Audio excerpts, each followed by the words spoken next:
మా ఊళ్ళో మార్కెట్ పెట్టారంటే చూడడానికి వచ్చాను. ఇక్కడనేమో బస్సొచ్చింది.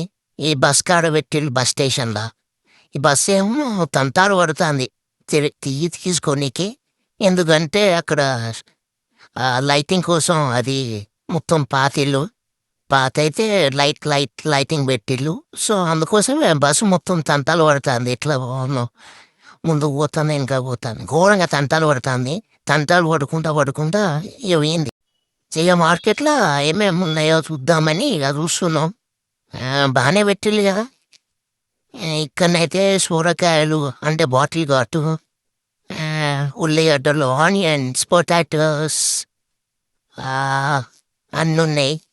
ఎల్లిపాయలు అన్నున్నయి. చాలా మందొచ్చిల్లు. మంది గూడా వస్తున్నారు.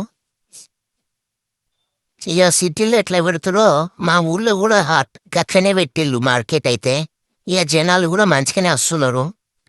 ఇగ పోయినసారి కంటే ఈసారి తక్కువ మంది అమ్మేటోళ్ళు రావడం వల్ల ఇగ జనాలకైతే చాలా ప్రాబ్లమయింది కొంచెం. ఇగ ఒకే కాడికి చాలా మంది వెళ్ళడం వల్ల కొంచెం ప్రాబ్లమయింది. వెయిట్ చేసుడు ఎక్కువసేపు వెయిట్ చేయాల్సి వచ్చింది అందరికి. ప్రవీణు. ఇగ ఈ మార్కెటయితే ఎవ్రీ సాటర్‌డే ఈవినింగ్ ఉంటదట. ఆహ్, ఎవ్రీ సాటర్‌డే. ఈ దూరం నుంచెల్లి చూస్తే ఏం కూడా జరుగుతుందో అనుకుంటరు.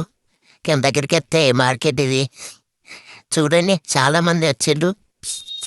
అమ్మేటోళ్ళు తక్కువ వచ్చిల్లు. సో, చాలా సేపు వెయిట్ చేయడం జరిగింది. చాలా అంటే చాలా. బానే ఉంది. అక్కడొకటి, ఇక్కడొకటి మొత్తం నలుగురేమో వచ్చిల్లు. పోయినసారయితే చాలా మంది వచ్చిల్లట. చూడలేదు. అందుకే ఇప్పుడు చూస్తున్నా. ఈ మార్కెటయితే సూపరుంది. బావుంది. మంచిగా పెట్టిల్లు అన్నీ. అందరికీ కావాల్సినయి. ఇగ మా ఊరికొచ్చేసేయండి సాటర్‌డే. బాయ్.